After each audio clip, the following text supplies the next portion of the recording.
हरे कृष्णा। आप सभी का दिन शुभ हो और भगवान श्री कृष्ण की कृपा आप सभी पर सदा बनी रहे। भागवत कथा में आज आप सुनेंगे अध्याय 18। इस अध्याय में कर्दम और देवहूति के विहार का वर्णन और श्री कपिल देव जी के जन्म की कथा का वर्णन है। श्री मैत्रेय जी ने कहा, विदुर जी, माता पिता के चले जाने पर पति के अभिप्राय को समझ लेने में कुशल साध्वी देवहूति कर्दम जी की प्रतिदिन प्रेम पूर्वक सेवा करने लगी। ठीक उसी तरह जैसे श्री पार्वती जी भगवान शंकर की सेवा करती हैं। उसने काम वासना, दंभ, द्वेष, लोभ, पाप और मद का त्याग कर बड़ी सावधानी और लगन के साथ सेवा में तत्पर रहकर विश्वास, पवित्रता, गौरव, संयम, शुश्रूषा, प्रेम और मधु भाषण आदि गुणों से अपने परम तेजस्वी पति देव को संतुष्ट कर लिया। देवहूति समझती थी कि मेरे पतिदेव देव से भी बढ़कर हैं, इसलिए वह उनसे बड़ी-बड़ी आशाएं रखकर उनकी सेवा में लगी रहती थी। इस प्रकार बहुत दिनों तक अपना अनुवर्तन करने वाली उस मनुपुत्री को व्रत आदि का पालन करने से दुर्बल हुई देखकर देवर्षि श्रेष्ठ कर्दम को दयावश कुछ खेद हुआ और उन्होंने उससे प्रेम गदगद वाणी में कहा। कर्दम जी बोले, मनुनंदिनी, तुमने मेरा बड़ा आदर किया है। मैं तुम्हारी उत्तम सेवा और परम भक्ति से बहुत संतुष्ट हूँ। सभी देहधारियों को अपना शरीर बहुत प्रिय एवं आदर की वस्तु होता है, किंतु तुमने मेरी सेवा के आगे उसके क्षीण होने की भी कोई परवाह नहीं की। अतः अपने धर्म का पालन करते रहने से मुझे तप, समाधि, उपासना और योग के द्वारा जो भय और शोक से रहित भगवत प्रसाद स्वरूप विभूतियां प्राप्त हुई हैं, उन पर मेरी सेवा के प्रभाव से अब तुम्हारा भी अधिकार हो गया है। मैं तुम्हें दिव्य दृष्टि प्रदान करता हूँ, उसके द्वारा तुम उन्हें देखो। अन्य जितने भी भोग हैं, वे तो भगवान श्री हरि के भ्रिकुटी विलास मात्र से नष्ट हो जाते हैं, अतः वे इनके आगे कुछ भी नहीं हैं। तुम मेरी सेवा से भी कृतार्थ हो गई हो। अपने पातिव्रत धर्म का पालन करने से तुम्हें ये दिव्य भोग प्राप्त हुए हैं, तुम इन्हें भोग सकती हो। हम राजा हैं, हमें सब कुछ सुलभ है। इस प्रकार जो अभिमान आदि विकार हैं, उनके रहते हुए मनुष्यों को इन दिव्य भोगों की प्राप्ति होनी कठिन है। कर्दम जी के इस प्रकार कहने से अपने पतिदेव को संपूर्ण योग माया और विद्याओं में कुशल जानकर उस अबला की सारी चिंता जाती रही। उसका मुख किंचित संकोच भरी चितवन और मधुर मुस्कान से खिल उठा और वह विनय एवं प्रेम से गदगद वाणी में इस प्रकार कहने लगी। देवहूति ने कहा, द्विज श्रेष्ठ स्वामिन, मैं यह जानती हूँ कि कभी निष्फल न होने वाली योग शक्ति और त्रिगुणात्मिका माया पर अधिकार रखने वाले आपको ये सब ऐश्वर्य प्राप्त हैं, किंतु प्रभु, आपने विवाह के समय जो प्रतिज्ञा की थी कि गर्भाधान होने तक मैं तुम्हारे साथ गृहस्थ सुख का उपभोग करूंगा, उसकी आपूर्ति होनी चाहिए, क्योंकि श्रेष्ठ पति के द्वारा संतान प्राप्त होना पतिव्रता स्त्री के लिए महान लाभ है। मैत्रेय जी कहते हैं, विदुर जी, कर्दम मुनि ने अपनी प्रिया की इच्छा पूर्ण करने के लिए उसी समय योग में स्थित होकर एक विमान रचा जो इच्छा अनुसार सर्वत्र जा सकता था। यह विमान सब प्रकार की इच्छित भोग सुख प्रदान करने वाला, अत्यंत सुंदर, सब प्रकार के रत्नों से युक्त, सब संपत्तियों की उत्तरोत्तर वृद्धि से संपन्न तथा मणिमय खंभों से सुशोभित था। वह सभी ऋतुओं में सुखदायक था और उसमें जहां तहां सब प्रकार की दिव्य सामग्रियां रखी हुई थी तथा उसे चित्र विचित्र रेशमी झंडियों और पताकाओं से खूब सजाया गया था, जिन पर भ्रमरगण मधुर गुंजार कर रहे थे। ऐसे रंग बिरंगे पुष्पों की मालाओं से तथा अनेक प्रकार के सूती और रेशमी वस्त्रों से वह अत्यंत शोभायमान हो रहा था। एक के ऊपर एक बनाए हुए कमरों में अलग अलग रखी हुई शैया, पंखे और आसनों के कारण वह बड़ा सुंदर जान पड़ता था। जहां तहां दीवारों में की हुई शिल्प रचना से उसकी अपूर्व शोभा हो रही थी। उसमें पन्ने का फर्श था, मूंगे की ही दहलियां थी, उसके द्वारों में हीरे के किवाड़ थे और इंद्रनील मणि के शिखरों पर सोने के कलश रखे हुए थे। उसमें सुविधा अनुसार क्रीड़ा स्थली, आंगन और चौक आदि बनाए गए थे, जिनके कारण वह विमान स्वयं करदम जी को भी विस्मित सा कर रहा था। ऐसे सुंदर घर को भी जब देवहूति ने बहुत प्रसन्न चित्त से नहीं देखा, तो सबके आंतरिक भाव को परख लेने वाले करदम जी ने स्वयं ही कहा, बीरू, तुम इस बिंदु सरोवर में स्नान करके विमान पर चढ़ जाओ। यह विष्णु भगवान का रचा हुआ तीर्थ मनुष्यों को सभी कामनाओं की प्राप्ति कराने वाला है। कमल लोचना देवहूति ने अपने पति की बात मानकर सरस्वती के पवित्र जल से भरे हुए उस सरोवर में प्रवेश किया। उस समय वह बड़ी मैली कुचैली साड़ी पहने हुए थी। उसके सिर के बाल चिपक जाने से उनमें लटें पड़ गई थी। शरीर में मैल जम गया था तथा स्तन कांतिहीन हो गए थे। सरोवर में गोता लगाने पर उसने उसके भीतर एक महल में 1000 कन्याएं देखी। वे सभी किशोर अवस्था की थीं और उनके शरीर से कमल की सी गंध आती थी। देवहूति को देखते ही वे सब स्त्रियां सहसा खड़ी हो गईं और हाथ जोड़कर कहने लगी, हम आपकी दासियां हैं, हमें आज्ञा दीजिए, आपकी क्या सेवा करें। विदुर जी तब स्वामिनी को सम्मान देने वाली उन रमणियों ने बहुमूल्य गंध आदि से मिश्रित जल के द्वारा मनस्विनी देवहूति को स्नान कराया तथा उसे 2 नवीन वस्त्र और निर्मल वस्त्र पहनने को दिए। फिर उन्होंने ये बहुत मूल्य के बड़े सुंदर और कांतिमान आभूषण, सर्वगुण संपन्न भोजन और पीने के लिए अमृत के समान स्वादिष्ट आसव प्रस्तुत किए। अब देवहूति ने दर्पण में अपना प्रतिबिंब देखा तो उसे मालूम हुआ कि वह भांति भांति के सुगंधित फूलों के हारों से विभूषित है, स्वच्छ वस्त्र धारण किए हुए है। उसका शरीर भी निर्मल और कांतिमान हो गया है तथा उन कन्याओं ने बड़े आदर पूर्वक उसका मांगलिक श्रृंगार किया है। उसे सिर से स्नान कराया गया है। स्नान के पश्चात अंग अंग में सब प्रकार के आभूषण सजाए गए हैं और उसके गले में हार हुमेल, हाथों में कंकण और पैरों में छमछमाते हुए सोने के पायजेब सुशोभित हैं। कमर में पड़ी हुई सोने की रत्न जटित करधनी से, बहुमूल्य मणियों के हार से और अंग अंग में लगे हुए कुमकुम आदि मंगल द्रव्यों से उसकी अपूर्व शोभा हो रही है। उसका मुख सुंदर दंतावली, कमल की कली से स्पर्धा करने वाले प्रेम कटाक्षमय सुंदर नेत्र और नीली अलकावली से बड़ा ही सुंदर जान पड़ता है। विदुर जी, जब देवहूति ने अपने प्रिय पतिदेव का स्मरण किया तो अपने को सहेलियों के सहित वहीं पाया जहां प्रजापति करदम जी विराजमान थे। उस समय अपने को सहस्त्रों स्त्रियों के सहित अपने प्राणनाथ के सामने देखकर और इसे उनके योग का प्रभाव समझकर देवहूति को बड़ा विस्मय हुआ। शत्रु विजयी विदुर, जब करदम जी ने देखा कि देवहूति का शरीर स्नान करने से अत्यंत निर्मल हो गया है और विवाह काल से पूर्व उसका जैसा रूप था उसी रूप को पाकर वह अपूर्व शोभा से संपन्न हो गई है, हजारों विद्याधरियां उसकी सेवा में लगी हुई है तथा उसके शरीर पर बढ़िया वस्त्र शोभा पा रहे हैं, तब उन्होंने बड़े प्रेम से उसे विमान पर चढ़ाया। उस समय अपनी प्रिया के प्रति अनुरक्त होने पर भी करदम जी की महिमा कम नहीं हुई। विद्याधरियां उनके शरीर की सेवा कर रही थी। खिले हुए कुमुद के फूलों से श्रृंगार करके अत्यंत सुंदर बने हुए वे विमान पर इस प्रकार शोभा पा रहे थे मानो आकाश में तारागण से घिरे हुए चंद्रदेव विराजमान हों। उस विमान पर निवास कर उन्होंने दीर्घ काल तक कुबेर जी के समान मेरु पर्वत की घाटियों में विहार किया।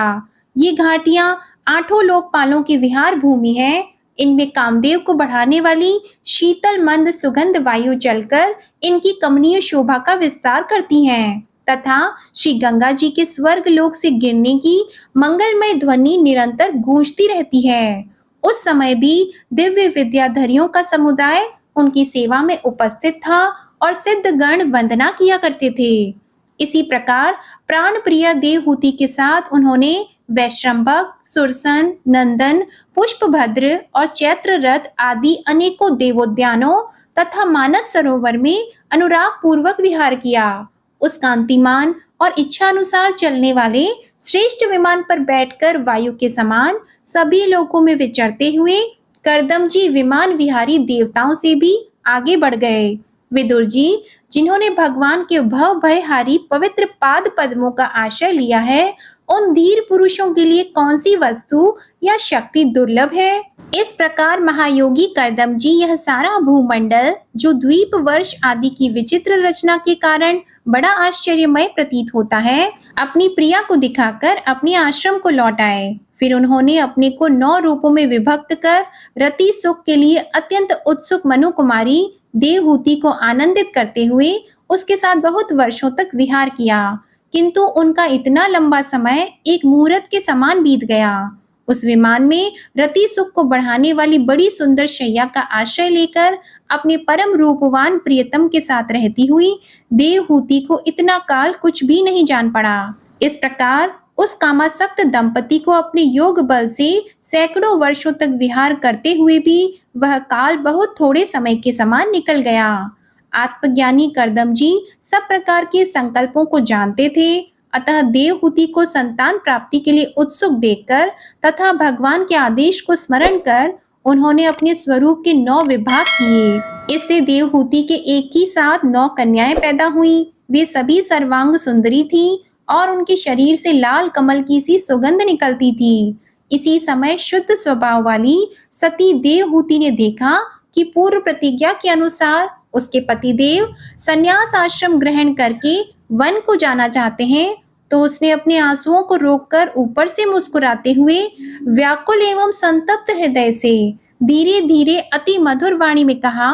उस समय वह सिर नीचा किए हुए अपने नखमणि मंडित चरण कमल से पृथ्वी को कुरेद रही थी। देवहूति ने कहा, भगवान, आपने जो कुछ प्रतिज्ञा की थी वह सब तो पूर्णतः निभा दी, तो भी मैं आपकी शरणागत हूँ, अतः आप मुझे अभय दान और दीजिए। ब्राह्मण, इन कन्याओं के लिए योग्य वर खोजने पड़ेंगे और आपके वन को चले जाने के बाद मेरे जन्म मरण रूप शोक को दूर करने के लिए भी कोई होना चाहिए। प्रभु, अब तक परमात्मा से विमुख रहकर मेरा जो समय इंद्रिय सुख भोगने में बीता है वह तो निरर्थक ही गया। आपके परम प्रभाव को न जानने के कारण ही मैंने इंद्रियों के विषय में आसक्त रहकर आपसे अनुराग किया, तथापि यह भी मेरे संसार भय को दूर करने वाला ही होना चाहिए। अज्ञानवश असत्य पुरुषों के साथ किया हुआ जो संग संसार बंधन का कारण होता है, वही सत्पुरुषों के साथ किए जाने पर असंगता प्रदान करता है। संसार में जिस पुरुष के कर्मों से न तो धर्म का संपादन होता है, न वैराग्य उत्पन्न होता है और न भगवान की सेवा ही संपन्न होती है, वह पुरुष जीते जी मुर्दे के समान है। अवश्य ही मैं भगवान की माया से बहुत ठगी गई, जो आप जैसे मुक्तिदाता पति देव को पाकर भी मैंने संसार बंधन से छूटने की इच्छा नहीं की। श्री मैत्रेय जी कहते हैं, उत्तम गुणों से सुशोभित मनु कुमारी देवहूति ने जब ऐसी वैराग्य युक्त बातें कहीं, तब कृपालु करदम मुनि को भगवान विष्णु के कथन का स्मरण हो आया और उन्होंने उससे कहा। करदम जी बोले, दोष रहित राजकुमारी, तुम अपने विषय में इस प्रकार खेद न करो। तुम्हारे गर्भ में अविनाशी भगवान विष्णु शीघ्र ही पधारेंगे। प्रिय, तुमने अनेक प्रकार के व्रतों का पालन किया है, अतः तुम्हारा कल्याण होगा। अब तुम संयम, नियम, तप और दान आदि करती हुई श्रद्धा पूर्वक भगवान का भजन करो। इस प्रकार आराधना करने पर श्री हरि तुम्हारे गर्भ से अवतीर्ण होकर मेरा यश बढ़ाएंगे और ब्रह्म ज्ञान का उपदेश करके तुम्हारे हृदय की अहंकारमय ग्रंथि का छेदन करेंगे। श्री मैत्रेय जी कहते हैं, विदुर जी, प्रजापति करदम के आदेश में गौरव बुद्धि होने से देव बुद्धि ने उस पर पूर्ण विश्वास किया और वह निर्विकार जगत गुरु भगवान श्री पुरुषोत्तम की आराधना करने लगी। इस प्रकार बहुत समय बीत जाने पर भगवान मधुसूदन करदम जी के तेज के आश्रय लेकर उसके गर्भ से इस प्रकार प्रकट हुए जैसे काष्ठ में से अग्नि।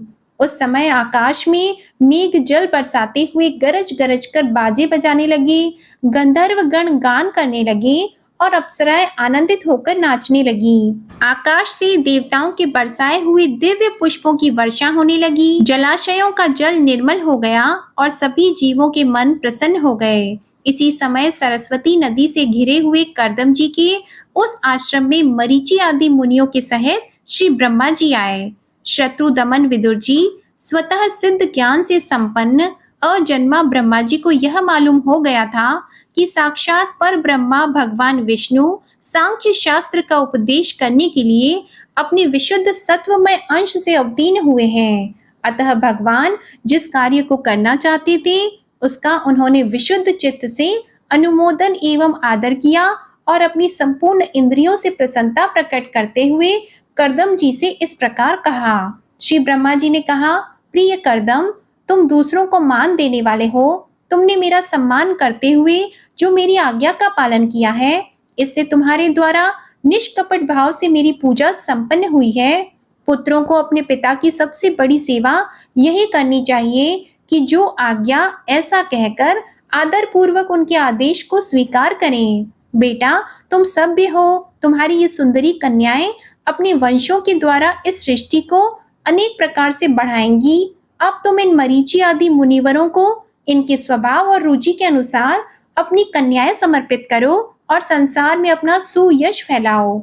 मुने, मैं जानता हूँ जो संपूर्ण प्राणियों की निधि है, उनके अभीष्ट मनोरथ पूर्ण करने वाले हैं, वे आदि पुरुष श्री नारायण ही अपनी योग माया से कपिल के रूप में अवतीर्ण हुए हैं। फिर देवहूति से बोले, राजकुमारी, सुनहरे बाल, कमल जैसे विशाल नेत्र और कमलांकित चरण कमलों वाले शिशु के रूप में कैटभासुर को मारने वाले साक्षात श्री हरि ने ही ज्ञान विज्ञान द्वारा कर्मों की वासनाओं का मूलोच्छेदन करने के लिए तेरे गर्भ में प्रवेश किया है। यह अविद्या जनित मोह की ग्रंथियों को काटकर पृथ्वी में स्वच्छंद विचरेंगे। ये सिद्ध गणों के स्वामी और सांख्याचार्यों के भी माननीय होंगे।